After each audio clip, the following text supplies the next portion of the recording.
गणेश नाईकांनी केलेल्या विधानानंतर भाजप आणि शिंदेची शिवसेना आमने सामने येण्याची शक्यता आहे।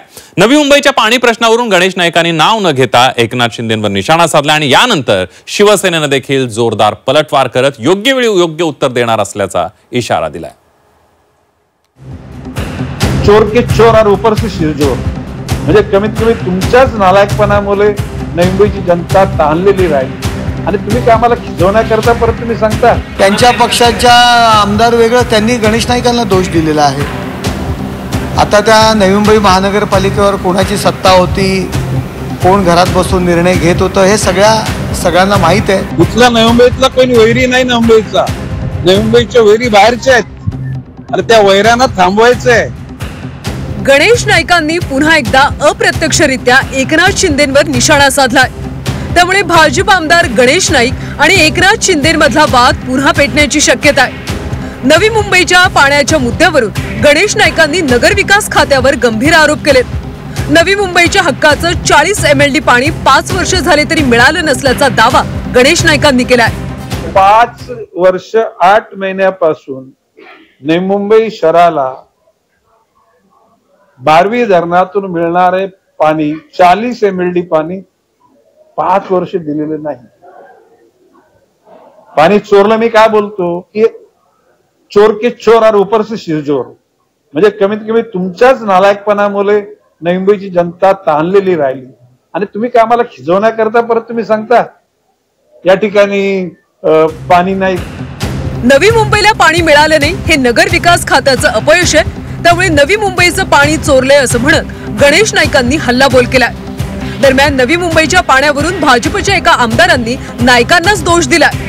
तसंच योग्य वेळी उत्तर देणार असल्याचा इशारा शिंदेच्या शिवसेनेकडून देण्यात आलाय। प्रशासन हे नगरविकास खात्याच्या अंतर्गत आहे। म्हणजे हुज फेल्युअर इज दिस, हे फेल्युअर कोणाचं आहे? नगरविकास खात्याचं फेल्युअर आहे। आणि परत तुम्ही बोलता की घनसुरीला पाणी नाही, तलोलीला नाही, गोठुरीला नाही। तो पाणी तुम्ही त्या ठिकाणी चोरलाय। हे चोरावं का बोलावं लागतं? गेली 5 वर्ष 8 महिने त्या ठिकाणी 40 MLD पाणी नवी मुंबईला मिळणारा तुम्ही दिलेला नाही। तुम्ही म्हणजे कोणी? प्रशासन कोण म्हणजे एखादा जर सत्यानाश झाला असेल त्यांच्या म्हणण्यानुसार त्यांच्या दुसरे आमदार वेगळंच काहीतरी म्हणालेले आहेत, त्यांच्याच पक्षाच्या मित्र पक्षामध्ये त्यांच्या पक्षाच्या आमदार वेगळं त्यांनी गणेश नाईकांना दोष दिलेला आहे। आता त्या नवी मुंबई महानगरपालिकेवर कोणाची सत्ता होती, कोण घरात बसून निर्णय घेत होतं हे सगळ्यांना माहीत आहे।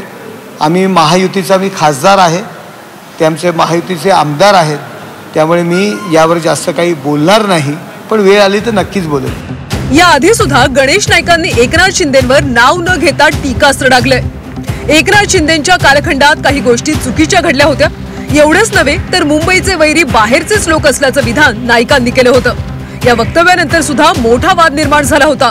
इथला नवी मुंबईतला कोणी वैरी नाही नवी मुंबईचा, नवी मुंबईच्या वैरी बाहेरचे आहेत आणि त्या वैरांना थांबवायचंय।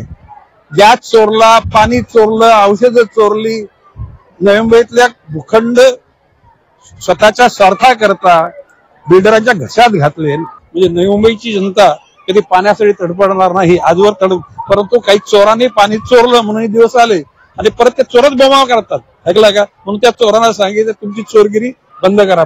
माननीय एकनाथजी शिंदेच्या कालखंडामध्ये एकनाथजी शिंदेची इच्छा नसताना सुद्धा काही गोष्टी चुकीच्या घडल्या आणि मी त्यांना पण बोललेलो आहे की त्यांची हातबलता नव्हती, परंतु काही गोष्टी त्या कालखंडामध्ये सहन कराव्या लागतात किंवा नजरेला चांगल्या दिसत नसताना त्या गोष्टी लेट गो कराव्या लागतात, परंतु ती परिस्थिती बदललेली आहे। पुन्हा एकदा मंत्री गणेश नाईकांनी एकनाथ शिंदेंना डिवचले अशी चर्चा आहे। एकीकडे नाईकांच्या विधानानंतर शिंदेच्या शिवसेनेनं सावध पवित्रा घेतल्याचं दिसतंय, तर दुसरीकडे योग्य वेळी योग्य उत्तर देणार असल्याचा इशारा देखील शिंदेच्या शिवसेनेकडून देण्यात आला।